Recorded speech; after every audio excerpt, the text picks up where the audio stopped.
Welcome to our POCC classes my dear all students आपको समस्त को आमर पीओसीसी क्लासेस यूट्यूब चैनल को स्वागत आमर प्रिय छात्र और छात्री मैंने तो पिला माने तुम मैंने कमेंट बॉक्स रे जणाइतिल जे सार पक्षाघात गल्प विषय वीडियो आणंतु तेणु मु तुमମାନଙ୍କର ସେହି कमेंट को पढ़िकी तुमମାନଙ୍କର मत अनुଯାयी मु पक्षाघात गल्प विषय आज आलोचना करने को जाऊँगी तो ठीक तुम्हें जमी पक्षाघात गल्प आणंतु बोली कमेंट कल नेक्स्ट वीडियो तुमको कौन दरकार ताहा मते तुम्हें कमेंट कर पिला माने कमेंट बॉक्स रे जणाओ जो द्वारा मु तुमर समस्त कमेंट को पढ़ी कि तुमको कौन दरकार क्यों वीडियो दरकार से हिसाब से वीडियो गुड़ाक आनिबी है।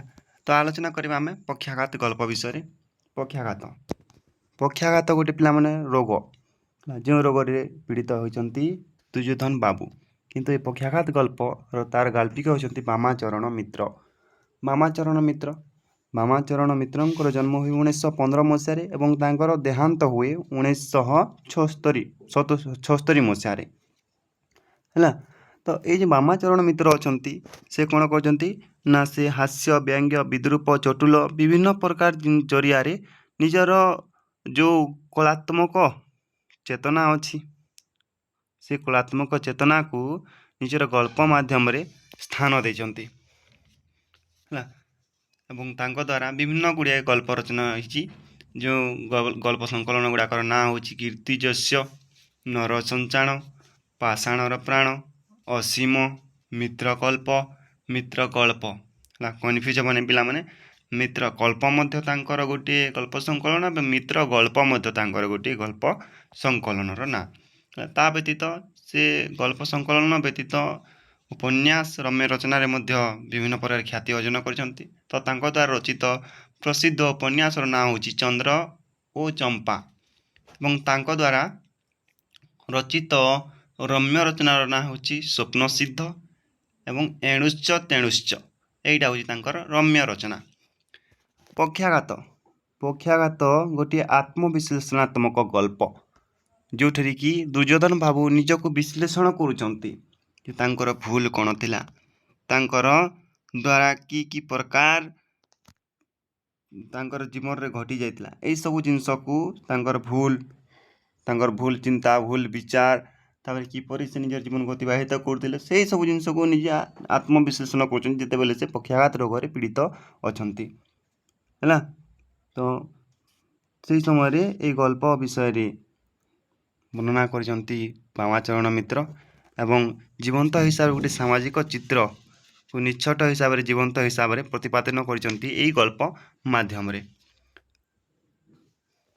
देखिए आम गल्प संकलन गल्प विषय पक्षाघात गल्प तो आरंभ हो पक्षाघात गल्पर देख पिला माने एटा दुर्योधन बाबू वर्तमान सब बेले बाहर बारंडारे पड़ी खट उपरे कांथ को डेरी पड़ी थांती पिठी आड़े तांकर गोटे तेल चिकिटा छिंडा तकिया बल बल करी आकाश को चाही से पान पाकुली करुथांती कथा कहबाकू शक्ति नहीं कि उठिबार मध्य शक्ति नहीं पक्षाघात रोगी से केतेबेले कहार इच्छा हेले पान खंडे खंडे पान दे जाए तकियाटा को सजाड़ी दे जाए बा कौन टिके करी दे जाए।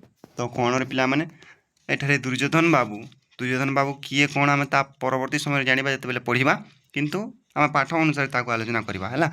तो दुर्योधन बाबू वर्तमान कौन करछंती ना बाहर बारंडारे से पड़ी रहिछंती एवं गोटे खट उपरे कांथ को डेरी है आउ पिठी आड़े तांकर कौन अच्छे ना गोटे तेल चिकिटा तेल रे जोटा कि माति जाइथिबा गोटे छिंडा तकिया अच्छी एवं से तकिया से मुंड को देकी कौन कर बल बल करी केवल आकाश को सब बेले चाहती एवं पान खंडाक तांको पाटी रखी पाकुली करुथांती तांकर कथा कहबार कौन बेले शक्ति नहीं किंबा उठिबार कौन शक्ति नहीं कहीं ना से होउछन्ति जणे पक्षाघात रोगी केतेबेले जदि कहार इच्छा हुए घर परिवार सदस्यंकर ताहले तांकु खंडे पान किए दे जाती एवं किए केतेबेले जदि मन हैला तांकर तकियाटा को टिके सजाड़ी देबे एवं कौन टिके तांकर टिके साहाय्य करके तांको चली जाती। तापर देख घर समस्ते तांको उपरे वर्तमान विरक्त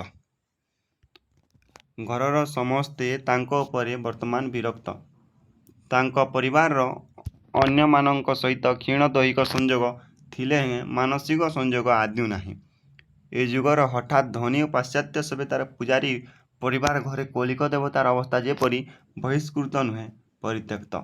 तो कौन कहते ना कहते सी जे गाल्पिक जे तांकर परिवार अन्य मानक सहित तांकर क्षण दैहिक संयोग थिले हैं तांकर दैहिक संपर्क थिले हैं बा तांकु किए स्पर्श करुतिले हैं तांकर मानसिक संयोग आदि कहार नहीं तांकर परिवार दुर्योधन परिवार लोक मैंने कौन करते ना मानसिक संयोग तांकर संयोग नहीं अर्थात दुर्योधन बाबू मन को बुझिला बोली कौन लोक नहीं बा कौन प्रकार संपर्क तांको परिवार सदस्यों सहित नहीं जे कि तांकर मन को बुझी पारुथबो तेणु से कहते जे क्षण दैहिक संयोग थिले हैं मानसिक संयोग आदि नहीं है ए जुगर हठात धनी पाश्चात्य सभ्यतार पूजारी परिवार कौलिक देवतार अवस्था जेपरी बहिष्कृत नुहे परित्यक्त जमती कौन ना ए जुगर जमती पूजारी परिवार घर कौलिक देवतार अवस्था जमती बहिष्कृत नुहे परित्यक्त सेमिति दुर्योधन बाबूंकर अवस्था मध्य। तबे देख पिला माने 55 वर्ष बयस 55 वर्ष बयस पेंशन नेबार ठीक 3 दिन पर ए अवस्था तांकर घटिला।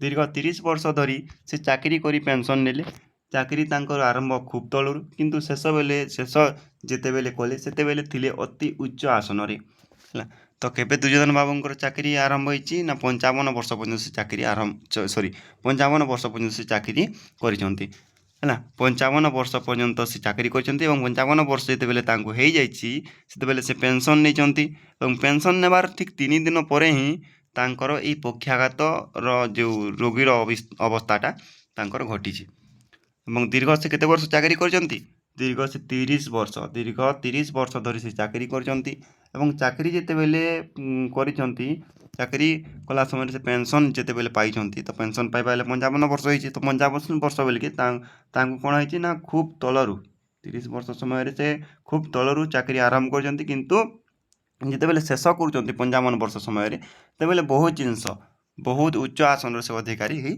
सारिथिले।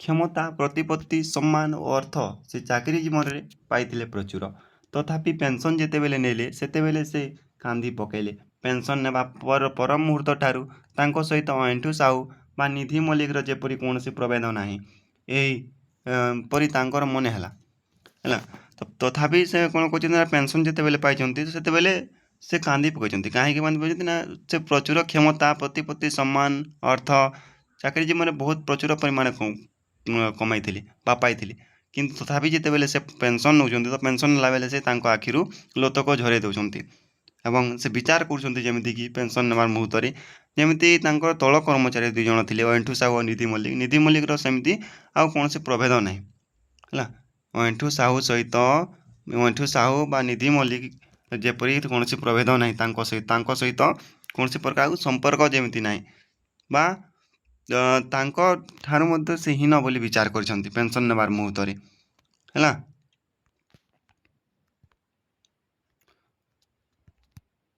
जो कचेरी रे से 55 वर्ष धरी हाकिम कर आसी सलाम पाई आसी आज से कचेरी को गला बेले केही टिके उठी छिड़ा हेले नहीं तांको आड़ को फेरी चाहिए भी नहीं अथच केही जे जानी शुणी तांको असम्मान देखेवा उद्देश्य रे हतादार कले ता नुहे तांकर सम्मान थिला एकांत भाव में पदवी सहित जड़ित अर्थात से जो 55 वर्ष पर्यंत जो कौन कले पिला माने जेतेबेले चाकरी करुथिले तो चाकरी करबा समय रे बहुत सलाम पाइछंती एवं बहुत लोक तांको सम्मान सहित विभिन्न प्रकार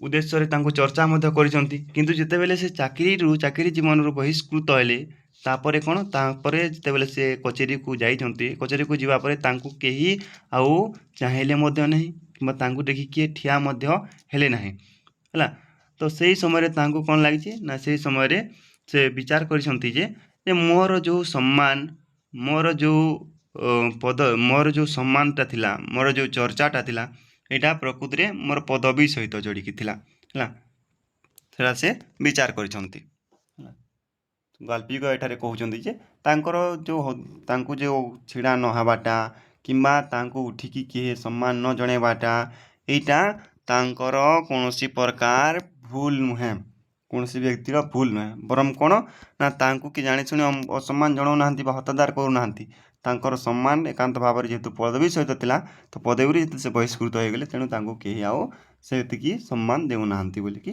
ଏଠାରେ ଗାଳ୍ପିକ କହୁଛନ୍ତି। ତା ବାହାରେ ତାଙ୍କ ପରିଚୟ କିଛି ନଥିଲା। ପଦବୀ ଯିବା ପରେ ଆଜି ସେ କେବଳ ଜଣେ ସାଧାରଣ ନାଗରିକ। କଚେରୀରେ ଅହେତୁକ ଘୁରି ଘୁରି ଘରକୁ ଫେରିଲେ ମନ ତାଙ୍କର ହାହାକାର କରି ଉଠିଲା। କିନ୍ତୁ ତାଙ୍କର ଯେଉଁ ଚାକିରି ଜୀବନର ଯେଉଁ ସମ୍ମାନ ପାଉଥିଲେ, ସମ୍ମାନ ପାଇବା ସହିତ ପଦବୀରେ ଥିବା ସହିତ ଯଦି ସେ ଚାକିରି ଯେତେବେଳେ ନିଯୁକ୍ତିରୁ ଯେତେବେଳେ ବହିଷ୍କୃତ ହେଲା ପରେ ତାଙ୍କର ଆଉ କ'ଣ ନା କୌଣସି ପ୍ରକାର ଅସ୍ତିତ୍ୱ ନାହିଁ। ସେ କେବଳ ଜଣେ ସାଧାରଣ ନାଗରିକ ବୋଲି ନିଜକୁ ବିବେଚନା କରୁଛନ୍ତି ଏବଂ ସେ କ'ଣ କରୁଛନ୍ତି ନା କଚେରୀରେ ଅହେତୁକ ବହୁତ ଥର ବହୁତ ସମୟ ଘୁରି ଘୁରିକି ଯେତେବେଳେ ଘରକୁ ଫେରିଛନ୍ତି ବୁଲିକି ତ ତାଙ୍କର ମନ କ'ଣ ହେଉଛି ହାହାକାର କରି ଉଠିଛି ଏବଂ ସେ ନିଜକୁ ନିଜେ ପ୍ରଶ୍ନ କରୁଛନ୍ତି ମୁଁ ତେବେ କିଏ ବର୍ତ୍ତମାନ? କ'ଣ ଏବେ ମୋର ପରିଚୟ? ମୋର ସମସ୍ତ ପରିଚୟ ମଧ୍ୟ ଅତୀତ ଅବସର ପ୍ରାପ୍ତ। ତାପରେ ସେ ନିଜକୁ କହୁଛନ୍ତି ଯେ ପ୍ରଶ୍ନ କରୁଛନ୍ତି ଯେତେବେଳେ ତାଙ୍କୁ କିଏ ସମ୍ମାନ ଦେଲେ ନାହିଁ କଚେରୀରେ ତ ସେହି ସମୟରେ ଘରକୁ ଆସିକି ସେ ପଚାରୁଛନ୍ତି ନିଜକୁ ନିଜେ ଯେ ମୁଁ ତେବେ କିଏ ବର୍ତ୍ତମାନ? ମୁଁ କିଏ? କ'ଣ ମୋର ଏବେ ପରିଚୟ? ମୋର ପରିଚୟ କ'ଣ? ମୋର ସମସ୍ତ ପରିଚୟ କ'ଣ ମୋର ଅତୀତ ଥିଲା ଯେଉଁଟାକି ମୋର ପଦବୀ ସହିତ ଜଡ଼ିତ ଥିଲା ଏବଂ ଅବସରପ୍ରାପ୍ତ ଥିଲା। ଏଇଟା ହିଁ ମୋର ଗୋଟେ ପରିଚୟ ଯେ ମୁଁ ଗୋଟେ ଅବସରପ୍ରାପ୍ତ କର୍ମଚାରୀ, ତା ବ୍ୟତୀତ ଅନ୍ୟ କିଛି ନୁହେଁ। ସେଇଟା ଭାବିକି ସେ କ'ଣ କରୁଛନ୍ତି ବ୍ୟାକୁଳ ହେଉଛନ୍ତି ଏବଂ ବ୍ୟାକୁଳ ଭାବରେ ସେ ପ୍ରଶ୍ନ କରି ବିଛଣା ଉପରେ ପଡ଼ି ରହି ଚାରିଆଡ଼େ ଚାହିଁଲେ। ଆଖି ତାଙ୍କର ଜଲଜଲ ହୋଇଗଲା। କିଏ ଡାକିଲା ପରି ସ୍ୱର ଶୁଭିଲା। ତାର ସେଇ ପୂର୍ବ ପରିଚୟ ଡାକରେ ସାହେବ ସାଲାମ ଦିଏ ହେଁ। ସେ ଧଡ଼ପଡ଼ କରି ଉଠିଲେ। କେହି ନାହିଁ। ସେତେବେଳେ ତାଙ୍କର ମନେ ପଡ଼ିଲା ସେ ଜଣେ ଅବସରପ୍ରାପ୍ତ କର୍ମଚାରୀ। ତ କ'ଣ ହୋଇଛି ନା ସେହି ସମୟରେ ତାପରେ କ'ଣ ହୋଇଛନ୍ତି ପିଲାମାନେ ନା ବ୍ୟାକୁଳ ଭାବରେ ସେ ଯେତେବେଳେ ପ୍ରଶ୍ନ କରିକି ବିଛଣା ଉପରେ ପଡ଼ି ରହିଛନ୍ତି ତାଙ୍କର ଆଖିରୁ ଝଲଝଲ ହୋଇକି ଲୋତକ ବହିଯାଉଛି ବା ପାଣିରେ ଭରି ଯାଇଛି ତାଙ୍କର ଆଖି ଏବଂ ତାପରେ କେମିତି ଲାଗୁଛି ତାଙ୍କୁ ନା କିଏ ସେମିତି ଯେମିତି ତାଙ୍କୁ ଡାକିଲା ପରି ଲାଗୁଛି। ତାଙ୍କ କାନକୁ ସେତେ ଶୁଭୁଛି କି ସ୍ୱର ଗୋଟିଏ ଯେମିତିକି ଅଫିସରେ କିଏ ଜଣେ ତାଙ୍କୁ ଡାକ ଦେଉଛି ବା କଚେରୀର ଜଣେ ବ୍ୟକ୍ତି କିଏ ତାଙ୍କୁ ଡାକ ଦେଉଛି ତାପରେ ସେ ଭ୍ରମ ଧାରଣାରେ ଯେତେବେଳେ ଉଠିଲେ ତାଙ୍କୁ ଲାଗିଲା କି ସାହେବ ଜଣେ ସାଲାମ ଦେଉଛନ୍ତି, ସାହେବ କହିକି ଜଣେ ସାଲାମ ଦେଉଛନ୍ତି।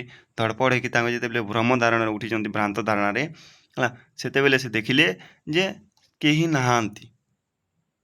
ଧଡ଼ପଡ଼ କରି ଉଠିଲେ କିନ୍ତୁ କେହି ନାହାନ୍ତି। ସେତେବେଳେ ତାପରେ ପୁଣି ତାଙ୍କର ଧାରଣା ସୃଷ୍ଟି ହେଲା ଯେ ମୁଁ ଜଣେ ଅବସରପ୍ରାପ୍ତ କର୍ମଚାରୀ, ମୋତେ କିଏ ସଲାମ ମାରିବ। ମୋର ଗୋଟିଏ ଏଇଟା ଭ୍ରାନ୍ତ ଧାରଣା ଥିଲା, ଭ୍ରମ ଥିଲା ବୋଲି। ଅବଶ୍ୟ କେହି ନାହିଁ ତାଙ୍କ ସହିତ, ଆଉ କେହି ଆସିବେ ନାହିଁ ଦେଖା କରିବାକୁ, ସଲାମ ଦେବାକୁ। ସେ ପଡ଼ି ରହିଲେ ବିଛଣାରେ। ଗାଳ୍ପିକ କହୁଛନ୍ତି ଅବଶ୍ୟ କେହି ନାହାନ୍ତି ତାଙ୍କ ସହିତ, ତାଙ୍କର ଭ୍ରମ ଧାରଣା ନିଶ୍ଚିତ, ଆଉ କେହି ଆସିବେ ନାହିଁ ମଧ୍ୟ ଦେଖା କରିବାକୁ କିମ୍ବା ସଲାମ ଦେବାକୁ। କେବଳ ସେ କ'ଣ କରିବେ ବର୍ତ୍ତମାନ ବିଛଣାରେ ପଡ଼ି ରହିଲେ। 2 ଦିନ ଭିତରେ ସେ କଳା କାଠ ପଡ଼ି ଶୁଖିଗଲେ। ତୃତୀୟ ଦିନରେ ଖରାବେଳରେ ସେ ବାହାରକୁ ଯିବା ବେଳେ ଗୋଡ଼ ଖସିଯିବାରୁ ପଡ଼ିଗଲେ। ଉଠିବାକୁ ଚେଷ୍ଟା କଲେ, ଗୋଡ଼ରେ ଶକ୍ତି ନାହିଁ। ପାଟି କରିବାକୁ ଚେଷ୍ଟା କଲେ କିନ୍ତୁ ପାଟି ଖୋଲିଲା ନାହିଁ। ବୁଝିପାରିଲେ ଯେ ହଠାତ୍ ପକ୍ଷାଘାତ ତାଙ୍କୁ ଆକ୍ରମଣ କଲା। ତ 2 ଦିନ ଭିତରେ ସେ କ'ଣ କରିଗଲେ ସେଇ ଜିନିଷକୁ ଭାବିକି ତାଙ୍କ ସମ୍ମାନ, ତାଙ୍କର ପ୍ରତିପତ୍ତି, ତାଙ୍କର ପଦବୀକୁ ଭାବିକି ସେ କ'ଣ କଲେ ନା କଳା କାଠ ପଡ଼ି ଶୁଖିଗଲେ। ଏବଂ ତୃତୀୟ ଦିନ ଯେତେବେଳେ ହେଇଛି ତ ଖରାବେଳକୁ ସେ ଖରାକୁ ବାହାରିବାକୁ ଚେଷ୍ଟା କରିଛନ୍ତି ଏବଂ ବାହାରକୁ ଯେତେବେଳେ ବାହାରିବାକୁ ଚେଷ୍ଟା କରିଛନ୍ତି ତାଙ୍କର ଗୋଡ଼ଟି ଖସିଯାଇଛି ଏବଂ ଖସିକି ତଳେ ପଡ଼ିଯାଇଛନ୍ତି। ଏବଂ ଯେତେବେଳେ ତଳେ ପଡ଼ିଯାଇଛନ୍ତି ତ ଉଠିବାକୁ ଚେଷ୍ଟା କରିଛନ୍ତି କିନ୍ତୁ ଦେଖିଲେ ଯେ ସେତେବେଳେ ତାଙ୍କର ଆଉ ଗୋଡ଼ରେ ଶକ୍ତି ନାହିଁ। ପାଟି କରି ଡାକିବାକୁ ଚେଷ୍ଟା କଲେ କିନ୍ତୁ ପାଟି ଖୋଲିଲା ନାହିଁ। ତ ସେଇ ଜିନିଷରୁ ସେ ବୁଝିଗଲେ ଯେ ହଠାତ୍ ତାଙ୍କୁ ପକ୍ଷାଘାତ ରୋଗ ଆକ୍ରମଣ କଲା। ତ କ'ଣ ହେଇଛି ପକ୍ଷାଘାତ ରୋଗ ଆକ୍ରମଣ କଲା ପରେ ଦେଖ 2 ଓଠ ତାଙ୍କର ଥରି ଉଠିଲା। ଯେତେବେଳେ ପକ୍ଷାଘାତ ରୋଗର ଶିକାର ହୋଇଗଲେ ସେ 2 ଓଠ ତାଙ୍କର ଥରି ଉଠିଲା।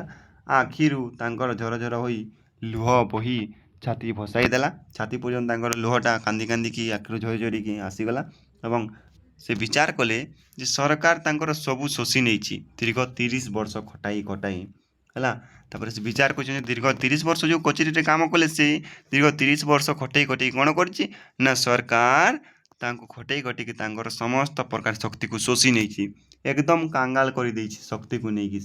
ଶକ୍ତିକୁ ନେଇ କହୁଛନ୍ତି ଏକଦମ ମୋତେ ଶକ୍ତି ସବୁ ଶୋଷି ନେଇକି ମୋତେ କାଙ୍ଗାଳ କରିଦେଇଛି, ମୋର ବିଲକୁଲ ଶକ୍ତି ନାହିଁ।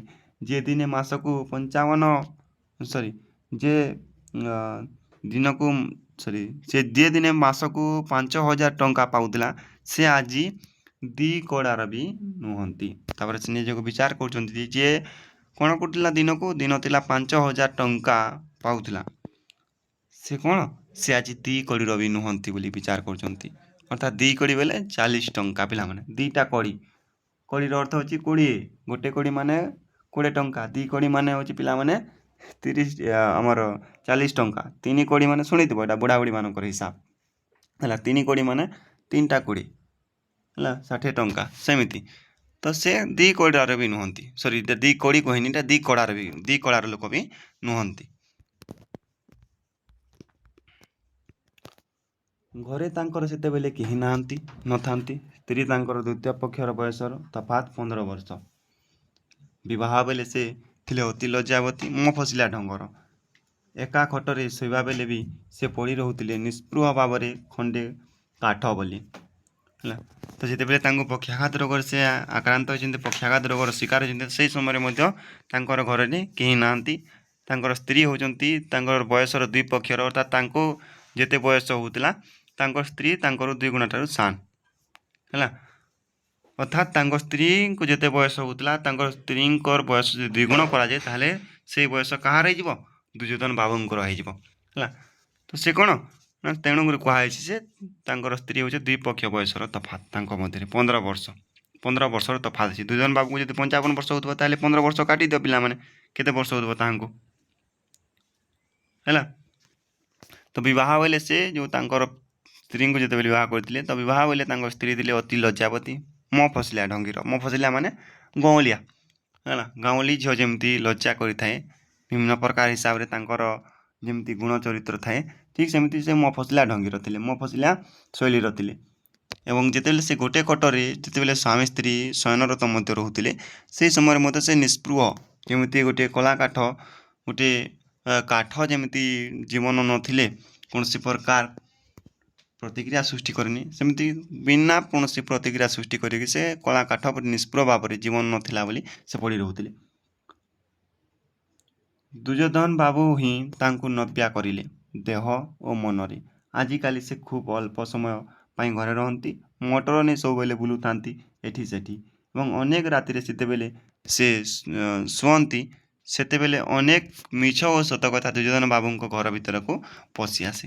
କିନ୍ତୁ କ'ଣ କଲେ ତାଙ୍କର ସେ ମୁହଁ ଫସିଲା ଢଙ୍ଗିର ସେଇ ପତ୍ନୀଙ୍କୁ ଦୁର୍ଯ୍ୟୋଧନ ବାବୁ ହିଁ ଯେତେବେଳେ ଚାକିରି ଜୀବନରେ ଥିଲେ ତାଙ୍କୁ ନବ୍ୟା କରିଥିଲେ ଅର୍ଥାତ୍ ନୂତନ ହିସାବରେ ଗଢ଼ି ତୋଳିଥିଲେ ଦେହରେ ଏବଂ ମନରେ ହେଲା। ଏବଂ ଆଜିକାଲି ସେଥିପାଇଁ କ'ଣ କହୁଛନ୍ତି ଆଜିକାଲି ସେଥିପାଇଁ ଦୁର୍ଯ୍ୟୋଧନ ବାବୁଙ୍କ ପତ୍ନୀ ବେଶୀ ସମୟ ଘରେ ରହୁନାହାନ୍ତି ସେ କେବଳ ମଟର ନେଇକି ସବୁବେଳେ ବାହାରେ ବୁଲୁଛନ୍ତି ଏବଂ ରାତି ଅଧରେ ଘରକୁ ପଶୁଛନ୍ତି ଯେତେବେଳେ ପଶୁଛନ୍ତି ଶୋଇବା ସମୟରେ ଅନେକ ସତ ମିଛ କଥା ଦୁର୍ଯ୍ୟୋଧନ ବାବୁଙ୍କ ଘରକୁ ପଶି ଯାଉଛି। ଅର୍ଥାତ୍ ଦୁର୍ଯ୍ୟୋଧନ ବାବୁଙ୍କୁ ଯେତେବେଳେ ପଚାରୁଛନ୍ତି ଯେ ଏତେ ସମୟ ପର୍ଯ୍ୟନ୍ତ କେଉଁଠି ଥିଲ କେଉଁଠାକୁ ଯାଇଥିଲ କାହା ସହିତ ଥିଲ ତ ସେହି ସମୟରେ ବହୁତ ମିଛ ସତ କଥାକୁ ସେ କହିଦେଇକି ଘରକୁ ପଶି ଯାଉଛନ୍ତି ହେଲା। କିଏ କହିଛନ୍ତି ମେପାସା ବୋଧହୁଏ ନାରୀର ସୁପ୍ତବିଳାସ ଯୋଗାଇବା ଅନୁଚିତ ଥରେ ଜାଗିଲେ ତାହାର ଗତିରୋଧ କରିବା ଅସମ୍ଭବ ହେଲା। ଯେଉଁଠି ଦାର୍ଶନିକ ଅଛନ୍ତି ପିଲାମାନେ ଯାହାର ନାଁ ହେଉଛି ମେପାସା କହିଥିଲେ ବୋଧହୁଏ ଯେ ନାରୀର ଯଦି ସୁପ୍ତବିଳାସାକୁ ଆମେ ଯୋଗାଇ ଦେଉଛେ ଅର୍ଥାତ୍ ଶୋଇଥିବା ଆଶାକୁ ଇଚ୍ଛାକୁ ଯଦି ଆମେ ଥରେ ଜାଗୃତ କରିଦେଉଛେ ତାହେଲେ ତାକୁ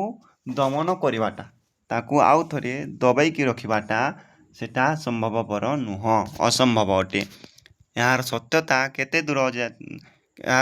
କେତେ ଦୂର ତାତ୍ତ୍ୱିକମାନେ କହିବେ କିନ୍ତୁ ଦିନେ ଦୁର୍ଯ୍ୟୋଧନ ସହିତ ତାଙ୍କର ଏହିସବୁ ବିଷୟରେ ବାଦନୁବାଦ ହେଲା କିନ୍ତୁ ନାରୀର ସୁପ୍ତବିଳାସକୁ ଜାଗ୍ରତ କରିଦେଲେ ତାଙ୍କୁ ଦବାଇବା ବା ତାକୁ ଗତିରୋଧ କରିବା ଅସମ୍ଭବ ଏ କଥା ତ ତାତ୍ତ୍ୱିକମାନେ କହିବେ କେତେ ଦୂର ସତ। କିନ୍ତୁ ଥରେ କ'ଣ ହେଇଛି ଥରେ ଦୁର୍ଯ୍ୟୋଧନ ବାବୁଙ୍କ ସହିତ ଏଇ ଯେଉଁ ରାତି ଅଧରେ ଆସିବାଟା ମଟର ଧରିକି ସବୁବେଳେ ବାହାରେ ବୁଲିବାଟା ଏଟାକୁ ନେଇକି ବାଦନୁବାଦ ହେଇଛି କାହା ମଧ୍ୟରେ ତାଙ୍କର ପତ୍ନୀ ଆଉ ତାଙ୍କ ମଧ୍ୟରେ। ତ ସେ କହିଲେ ସେ ନିଜେ ହିଁ କହିଲେ କିଏ କହିଥିଲା ତାଙ୍କର ପତ୍ନୀଟା କହୁଛନ୍ତି ଯେ ସେ ନିଜେ ହିଁ କହିଲେ ଯେ କିଏ କହିଥିଲା ମୋତେ ବାହାରିବାକୁ ସମସ୍ତଙ୍କ ସହିତ ମିଶିବାକୁ ମଦ ଖାଇବାକୁ ଶୁଣେ ତ ବର୍ତ୍ତମାନ କାହିଁକି ମୋତେ ଭାଗବତ ଶୁଣଉଛ। ତାପରେ ଯେତେବେଳେ ଦୁଇ ଜଣଙ୍କ ମଧ୍ୟରେ ବାଦନୁବାଦ ହେଇଛି ଝଗଡ଼ା ସୃଷ୍ଟି ହେଇଛି ସେହି ସମୟରେ ତାଙ୍କର ପତ୍ନୀ କହୁଛନ୍ତି କିଏ କହିଥିଲା ମୋତେ ବାହାରକୁ ବାହାରିବାକୁ ମୁଁ ତ କହିନଥିଲି ତୁମେ ହିଁ ମୋତେ ଶିଖେଇଥିଲ। ତୁମେ ହିଁ ତ ମୋତେ ଶିଖେଇଥିଲ ସମସ୍ତଙ୍କ ସହିତ ମିଶିବାକୁ, ମଦ ଖାଇବାକୁ। ଆଉ ଶୁଣେ କିଏ କହିଥିଲା? ତୁମେ ହିଁ ତ କହିଥିଲ ଏସବୁ ଜିନିଷ ବୋଲି ତାଙ୍କୁ କହୁଛନ୍ତି, ପ୍ରଶ୍ନ କରୁଛନ୍ତି। ଆଉ ବର୍ତ୍ତମାନ କାହିଁକି ତୁମେ ମୋତେ ଭାଗବତ ଶୁଣୁଛ? ବର୍ତ୍ତମାନ କାହିଁକି, କେଉଁ କାରଣ ଯୋଗୁଁ ତୁମେ ମୋତେ ଆଜି ଏଇ କଥା ଗୁଡ଼ାକ କହୁଛ? ମୋ ସହିତ ମୋତେ ମନା କରୁଛ, ମୋର ଇଚ୍ଛା ଶକ୍ତିକୁ ତୁମେ ଦମନ କରୁଛ ବୋଲିକି ତାଙ୍କୁ ପ୍ରଶ୍ନ କରୁଛନ୍ତି। ମୋତେ ଯଦି କେବଳ ପୁତ୍ରାର୍ଥେ ଭାର୍ଯ୍ୟା କରିଥାନ୍ତ, କଥା ଭିନ୍ନ ହୋଇଥାନ୍ତା। ତୁମେ ମୋତେ କଲ ତୁମର ଡଟ୍ ଡଟ୍ ଡଟ୍ ଡଟ୍। ଅର୍ଥାତ୍ ସେ କ'ଣ କହୁଛନ୍ତି ନା, ଦୁର୍ଯ୍ୟୋଧନ ବାବୁ ପ୍ରକୃତିରେ ଦ୍ୱିତୀୟ ନମ୍ବର ପତ୍ନୀ ବୋଧେ ତାଙ୍କୁ ବିବାହ କରିଛନ୍ତି। ତ ସେହି ସମୟରେ ତାଙ୍କର 2 ନମ୍ବର ଯେଉଁ ପତ୍ନୀ ବିବାହ କରିଛନ୍ତି, ତ ତାଙ୍କୁ ପୁତ୍ର ପାଇବା ଆଶାରେ କିମ୍ବା ସନ୍ତାନ ପାଇବା ଆଶାରେ ବିବାହ କରିନାହାନ୍ତି। ତାଙ୍କର ଯେଉଁ ପୂର୍ବରୁ ଯେଉଁ ସନ୍ତାନ ସନ୍ତତି ଥିଲେ ତାଙ୍କର ଯତ୍ନ ନେବା ଉଦ୍ଦେଶ୍ୟରେ ତାଙ୍କୁ ବିବାହ କରିଛନ୍ତି। ତେଣୁ ତାଙ୍କର ପତ୍ନୀ କହୁଛନ୍ତି ବାଦାନୁବାଦ ସମୟରେ ବା ବିବାଦ ଯେତେବେଳେ ସୃଷ୍ଟି ସେ ସମୟରେ, ଯେ ତୁମେ ମୋତେ ପୁତ୍ରାର୍ଥ ଭାର୍ଯ୍ୟା ଯଦି କରିଥାନ୍ତ, ଯଦି ପୁତ୍ର ପ୍ରାପ୍ତି ନିମନ୍ତେ ବା ସନ୍ତାନ ପ୍ରାପ୍ତି ନିମନ୍ତେ ଯଦି ଭାର୍ଯ୍ୟା କରିଥାନ୍ତ, ତାହେଲେ କଥାଟା ଭିନ୍ନ ହୋଇଥାନ୍ତା, କଥାଟା ଅଲଗା ହୋଇଥାନ୍ତା। କିନ୍ତୁ ତୁମେ ମୋତେ ତୁମେ କ'ଣ କରିଛ ନା, ତୁମେ କେବଳ ମୋତେ କାର୍ଯ୍ୟ କରିବା ପାଇଁ, ତୁମର ଘରର ଦାୟିତ୍ୱ ନିଭାଇବା ପାଇଁ କେବଳ ମୋତେ ରଖିଛ ବୋଲି ଏଠାରେ କହୁଛନ୍ତି। ତୁମେ ବୁଢ଼ା, ତାପରେ କହୁଛନ୍ତି ସେ କ୍ରୋଧରେ, ତୁମେ ବୁଢ଼ା କିନ୍ତୁ ମୁଁ ନୁହେଁ। ତୁମକୁ କହିଥିଲି ନାରୀର ଇଚ୍ଛା ଯଦି ଜାଣ ସମ୍ଭାଳି ପାରିବ ନାହିଁ ଦୁର୍ଯ୍ୟୋଧନ ବାବୁ। ହେଲା, ତାପରେ ତାଙ୍କର ପତ୍ନୀ କହୁଛନ୍ତି, ତୁମେ ବୁଢ଼ା ଅଟ କିନ୍ତୁ ମୁଁ ନୁହେଁ, ମୁଁ ଯୁବକ, ମୁଁ ଯୁବା ଅବସ୍ଥାରେ ଅଛି, ଯୌବନ ଅବସ୍ଥାରେ ଅଛି। ମୁଁ ତୁମକୁ କହିଥିଲି ଦୁର୍ଯ୍ୟୋଧନ ବାବୁ, ଯଦି ନାରୀର ଇଚ୍ଛାକୁ ତୁମେ ଜାଣୁଛ ତାହେଲେ ତାକୁ ସମ୍ଭାଳି ପାରିବନି ଦୁର୍ଯ୍ୟୋଧନ ବାବୁ, ସେଟା ମୁଁ କହିଥିଲି, କିନ୍ତୁ ତୁମେ ତାହା ଶୁଣିଲ ନାହିଁ।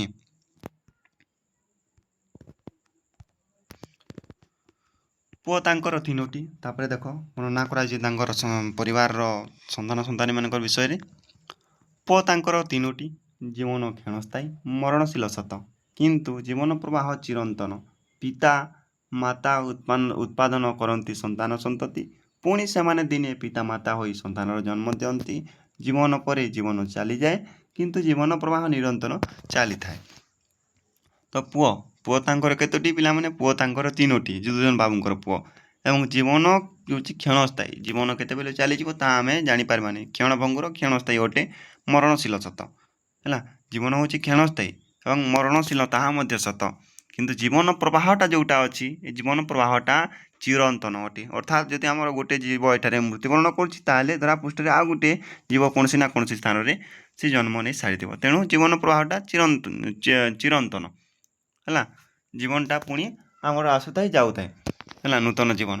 ତ ପିତାମାତା ଉତ୍ପାଦନ କରନ୍ତି ସନ୍ତାନ ସନ୍ତତି। ପିତାମାତା କ'ଣ କରିଥାନ୍ତି ନା, ସନ୍ତାନ ସନ୍ତତିକୁ ଜନ୍ମ ଦେଇଥାନ୍ତି। ଆଉ ସେଇ ଯେ ସନ୍ତାନ ସନ୍ତତିକୁ ସେମାନେ ଜନ୍ମ ଦେଇଛନ୍ତି, ସେମାନେ ପୁଣି କ'ଣ କରିଥାନ୍ତି? ସେମାନେ ପୁଣି ଦିନେ ନା ଦିନେ ପିତାମାତା ବନିଥାନ୍ତି। ଯେତେବେଳେ ପୁଣି ତାଙ୍କର ସନ୍ତାନ ସନ୍ତତି ମାନେ ବଡ଼ ହୋଇକି ବିବାହ କରିବେ, ତାହେଲେ ସେମାନେ ମଧ୍ୟ ପୁତ୍ର ସନ୍ତାନ କିମ୍ବା କନ୍ୟା ସନ୍ତାନ ଜାତ କରିକି ପିତାମାତାର ସୌଭାଗ୍ୟ ଅର୍ଜନ କରିଥାନ୍ତି। ତ ତେଣୁ କୁହାଯାଇଛି ଯେ ପୁଣି ସେମାନେ ଦିନେ ନା ଦିନେ ସନ୍ତାନ ସନ୍ତତିରେ ଜନ୍ମ ଦିଅନ୍ତି ଏବଂ ଜୀବନ ପରେ ଜୀବନ ଚାଲିଯାଏ। ଜୀବନ ପରେ ଜୀବନ ଏମିତି ଚାଲୁଛି ଏବଂ ଆସୁଛି, କିନ୍ତୁ ଜୀବନ ପ୍ରବାହଟା ଯେଉଁଟା ଅଛି, ଜୀବନ ପ୍ରବାହ ନିରନ୍ତର ଚାଲିଛି ବୋଲିକି କହୁଛନ୍ତି।